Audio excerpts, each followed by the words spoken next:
So, welcome everyone. It's good to see you. Today's topic is take your time. There's no rush.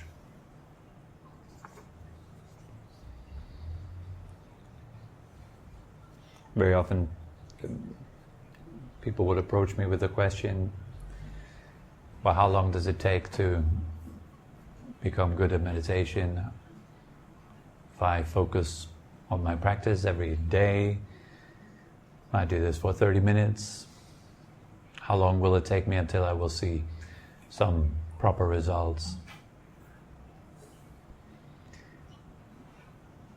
And there seems to be a whole lot of stress around developing meditation, all to do with time frames.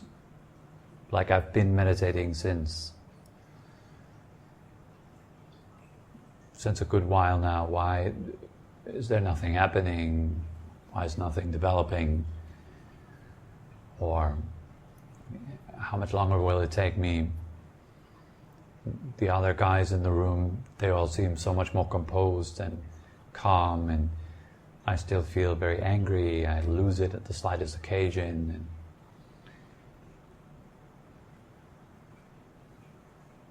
And then through this pressure, I observe that people start to rush into their practice and they start to become really pushy.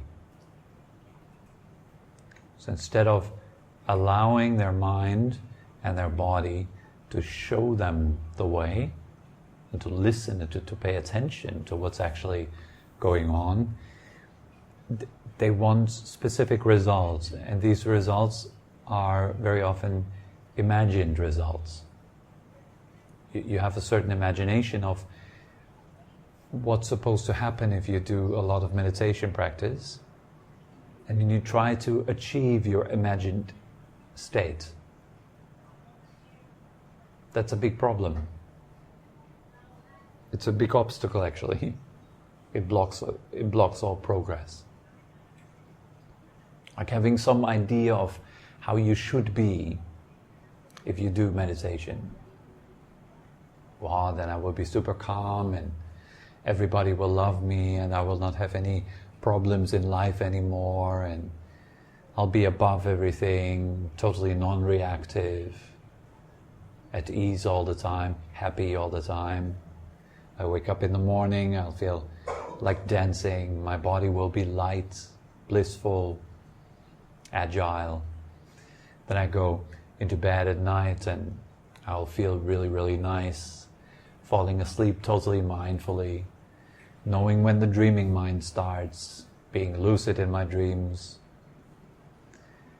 eventually even knowing when deep sleep begins. I'll be like this. I'll be totally above all suffering and above all trouble and so forth. And then we somehow try to press our current experience and form it and shape it so that it somehow matches with our imagined state. That is incorrect. We should measure our practice.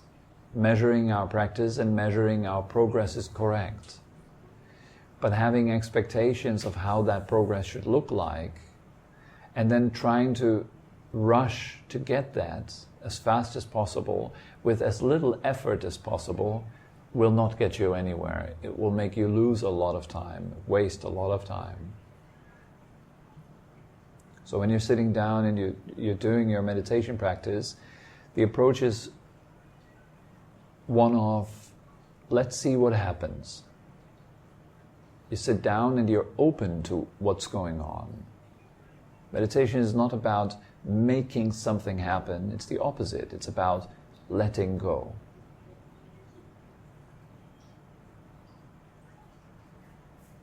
And if there's anything that we are trying to make happen, then it always enhances this quality of letting go, of abandoning, of renouncing, of giving up.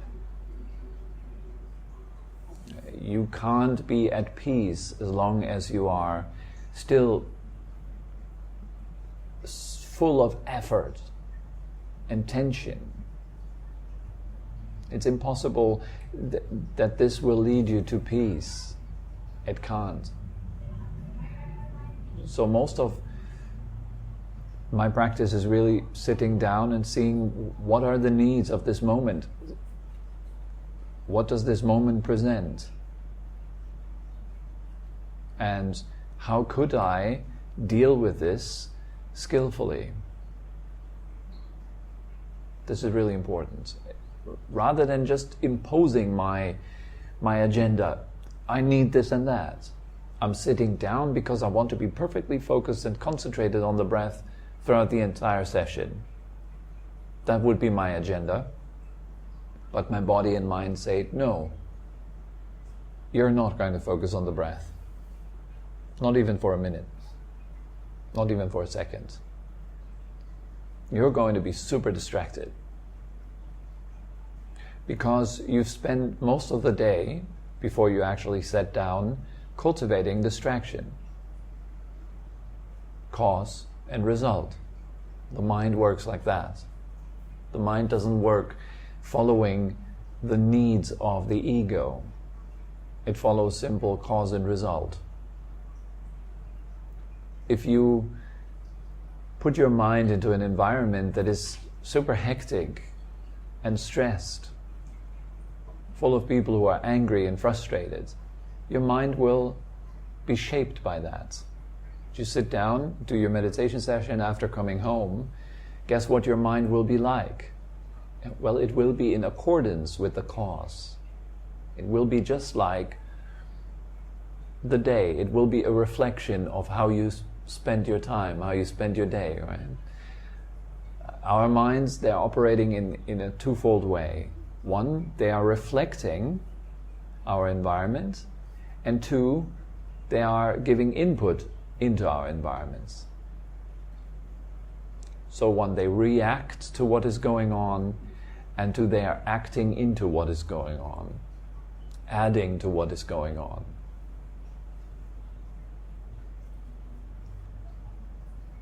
And we find ourselves with a mind which is a certain way. We all have different kinds of minds, different succession of mental states. Anger, happiness, relief, tiredness, boredom, restlessness, confusion, doubts, just arising and passing, moment after moment. It's very fast. The mind is very fast. The mind arises and passes multiple times within each second. And it all arises and passes in various different states.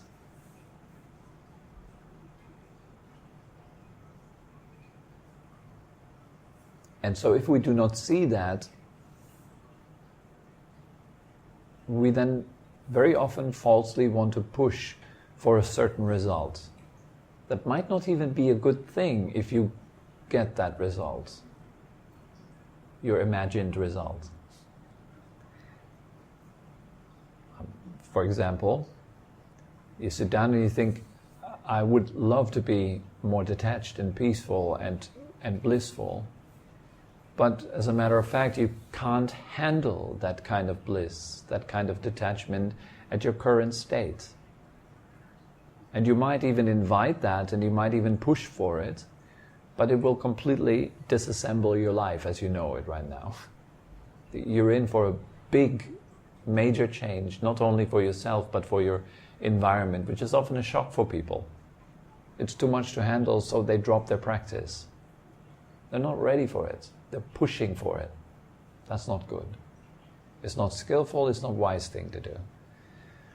Treat your meditation practice much like you would treat growing a tree. In order to grow a tree, certain causes must be in place, right? First of all, you need to have a fertile soil.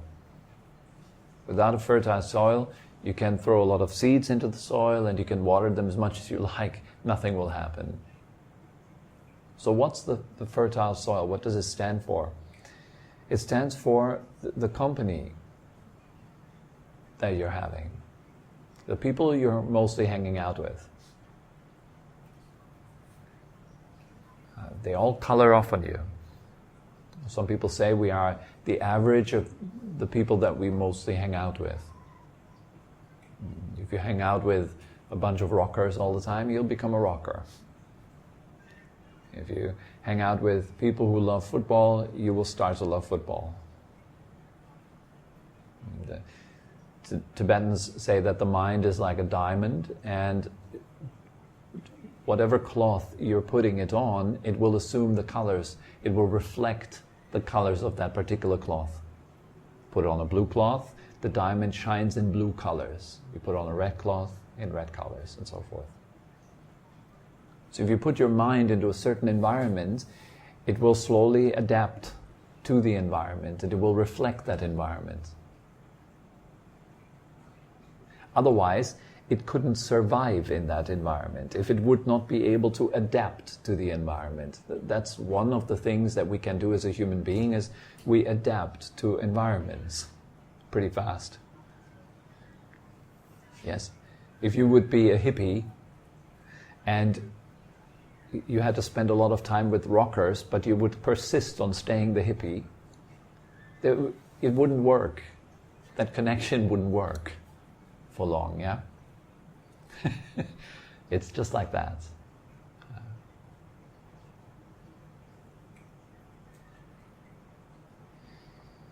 And so that is the fertile soil, that's the ground. First of all, if you want to be good at meditation practice, it's really important to regularly associate with people who are good at meditation practice. That should really make sense, I think. It's very basic. If you want to be good at business, you need to hang out with people who are good at business. And it will color off on you. If you want to be more passionate about something, hang out with people who are passionate about things.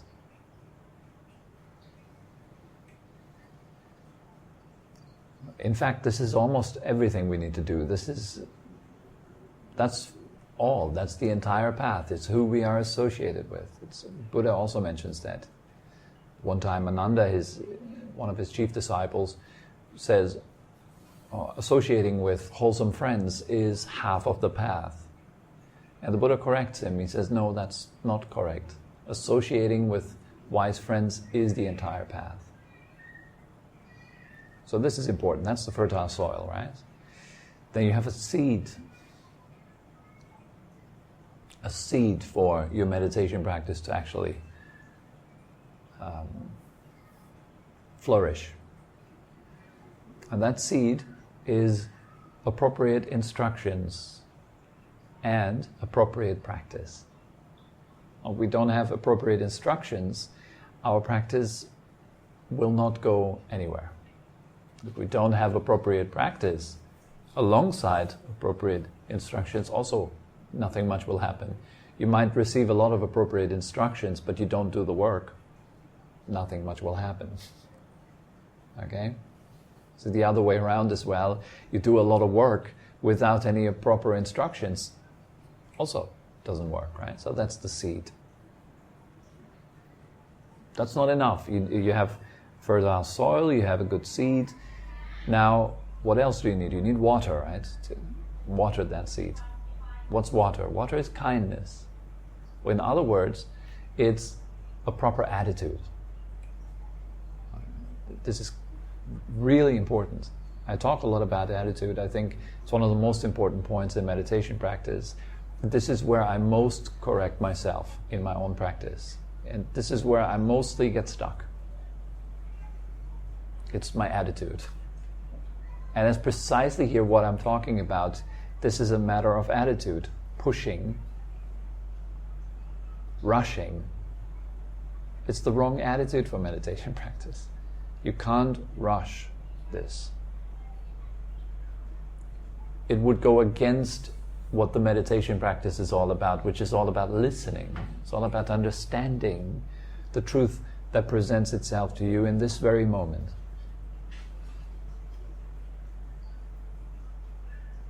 Rushing implies that you do not want to understand what is going on, but you can't wait to get to the next moment. Oh, of course, that doesn't work. It's about this moment, not the next. What's the rush? Meditation practice is based on the realization of the present moment. Being present.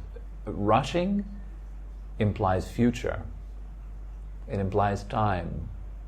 Therefore, it is contrary to meditation practice. It doesn't lead you anywhere. The more you rush, the better you will get at rushing.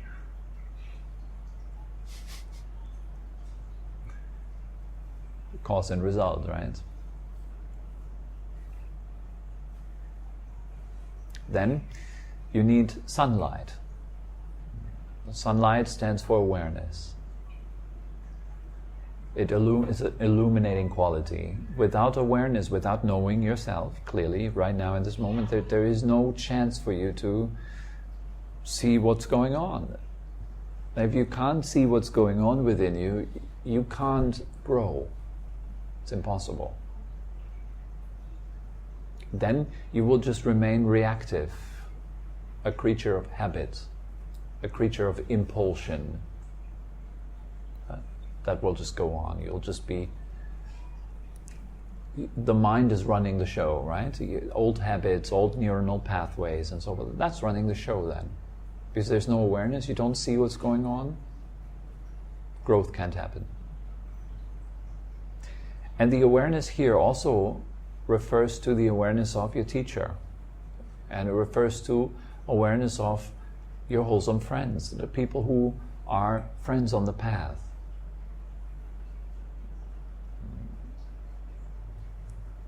Hanging out in very high quality circles, there's not much words needed. There's much awareness.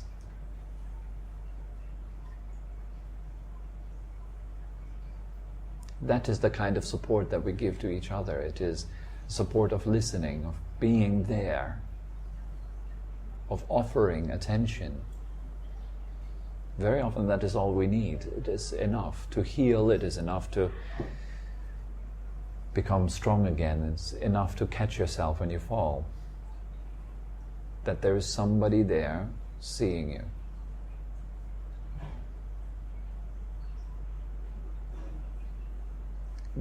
This is what really could even be said to be the essence of love. The ability to receive someone in awareness, regardless of their preferences, regardless of their action, regardless of their past or their future. You receive them fully as they are, without any resistance, without any like or dislike. Just full acceptance. And true love is rooted in acceptance.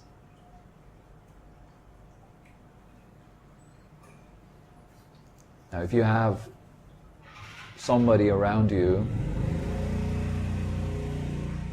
that embodies and lives the quality of awareness, that is very good. You should hang out with these people because it will nourish you like the sun nourishes a plant. It's almost like you're downloading something. When I spend time with my teachers, then it's for me mostly about just downloading their quality. There's not need for much talk. It's just about being around them. Because I know the mind gets what it needs and awareness gets what it needs. That we are again at the fertile soil as well.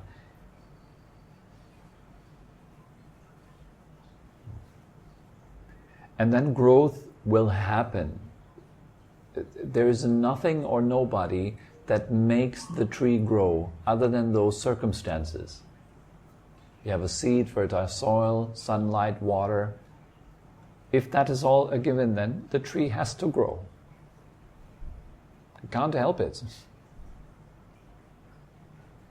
So this is the same with our meditation practice. If the instructions and the practice is proper, if there is awareness, if there is the right attitude, and if you're in a good surrounding, it has to just happen.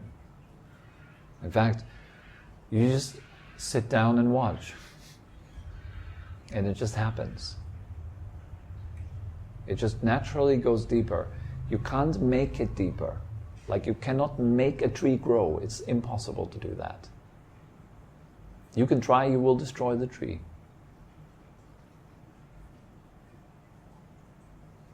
So this attitude of pushiness, of rushing, of trying to make something happen prematurely is not wise. It is not skillful. It will not yield the results that we're hoping for, which is happiness and release and being at ease, free from suffering. It instead keeps something alive. It keeps suffering alive. It's an expression of suffering.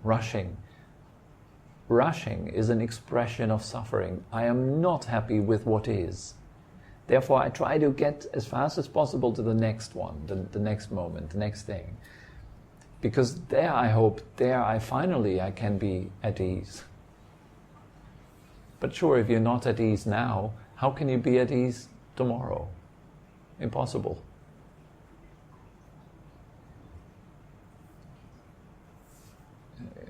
Walking on the path of ease means you seek out ease here and now. And ease is a result of letting go, of dropping, putting down burdens.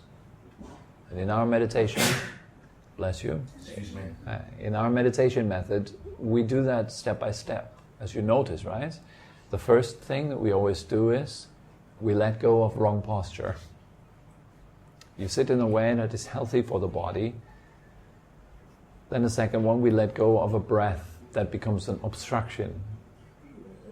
Get to know your breath so that you can breathe comfortably. You nourish the body properly. Third, you let go of wrong attitude. Make sure that when you are there, you're treating yourself kindly, with compassion and understanding.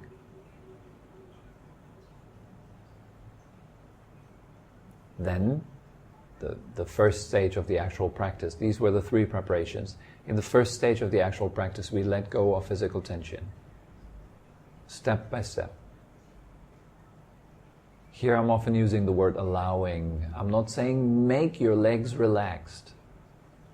I give you 5 breaths and then your legs should be relaxed. That's pushing, rushing. But rather than making anything happen here, it's more like pay attention. If you breathe in and you breathe out, let your legs do what they really want to do. So they want to relax already. All we need to do is just get out of the way. And your legs go, ah. So we do that with the whole body, giving it space so it can relax. In the second stage, you let go of you let go of future and past. Thinking about what's next, thinking about the previous moment. This is burdensome. We let go of future and past not by fighting against them, by pushing them out of our mind. We let go of future and past by paying attention to the present. The sounds that are happening right now. The feelings that are happening right now. In the third stage, we let go of talking to ourselves in our own heads. Also, that is a burden. And we let go of talking not by stop thinking or try not to think, but by paying attention to something that is other than thinking. Silence. The gaps that happen in between thinking. The silence that happens underneath your thoughts.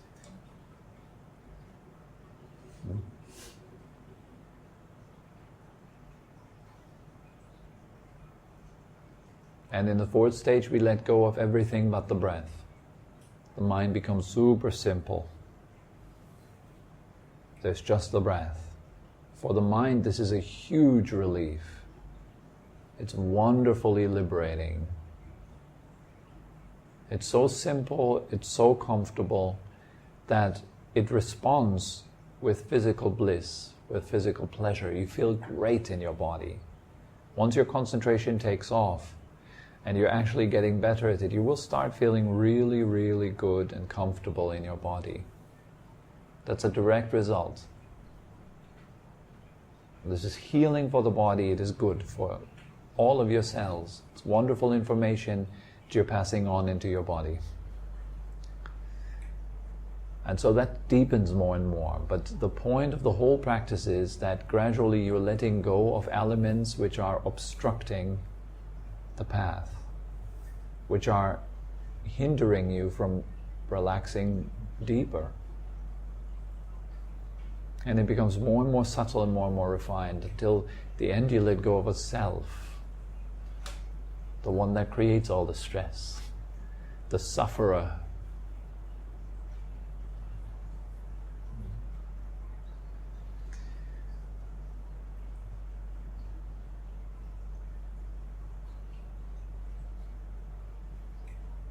So this whole path can be described as a path of letting go, a path of putting down the burden, suffering and stress. And it requires great skill. It requires the skill to take your hands off and stop trying, stop doing this kind of stuff. Yeah. Becoming sensitive to the way you treat yourself. The very beginning stages, you need to pay a lot of attention. Otherwise, you don't notice how you treat yourself. And it all starts there. So there is also no need to rush. There's no need to push for faster time. Like I want to try to get enlightened in 2 months or so. There's no need to do that, because once you're on the path, you're on the path, period. It matters to do things right, not to do things fast. There's this obsession in our society with time. Everything must be fast, instead of everything must have quality. And very often things that have a high degree of quality, they took a lot of time. Think of a true yoga master. These are people who've invested their entire life. They live this stuff. They breathe this stuff. They do nothing else. These are not people who did 200 hours of a yoga teacher training and call themselves masters. But these are signs of the time. We can't wait anymore. We need everything super fast. And then it has according very low quality. It's very low quality. Can I do a meditation teacher training? I have a weekend. It's a joke. This stuff is a lifetime commitment. I've been doing this for 16 or so years. And for me this is a very, very humbling experience. It is not at all an elevating experience. Like the more years I spend, the more fantastic I feel. Opposite is the case. The more I see myself, the more I'm humbled. The more I feel, ooh, I'm so full of it. And that's very uncomfortable to realize. That's not comfortable. It is not. It goes against anything your self likes. Because if the self likes it, it's probably not going to serve you truly. And it's not going to serve others truly either. So it's really important to pay attention. That's why a lot of the great masters, lots of the greater teachers, they really are quite strict with these kind of things. Many times I felt, oh, too strict, too much, it's too traditional, it's too... But I see where they're coming from. They protect something which is vital. This is important stuff. You can't just, in a weekend or in a year of doing a little bit of meditation or yoga or anything, attain mastery. These things take time. And it is that time that makes that mastery happen. It is this experience that is needed.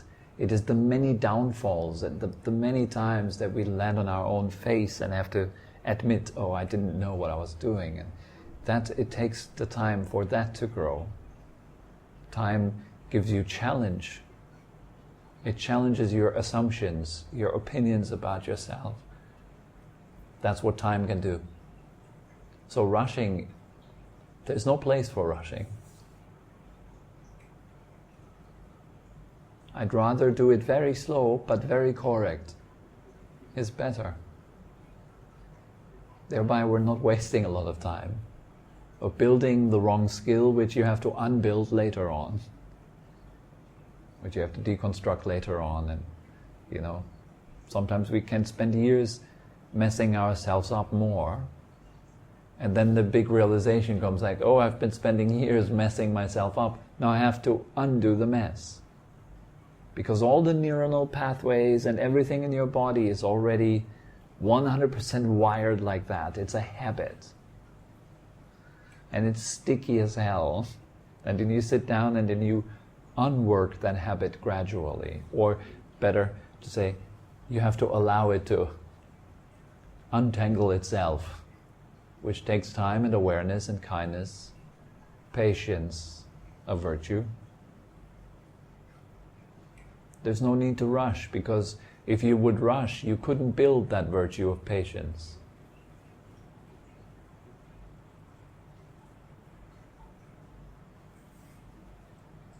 It's all about this step right now here. It doesn't matter how fast. Correct matters. Okay? So that's all that comes to mind for today. Are there any questions?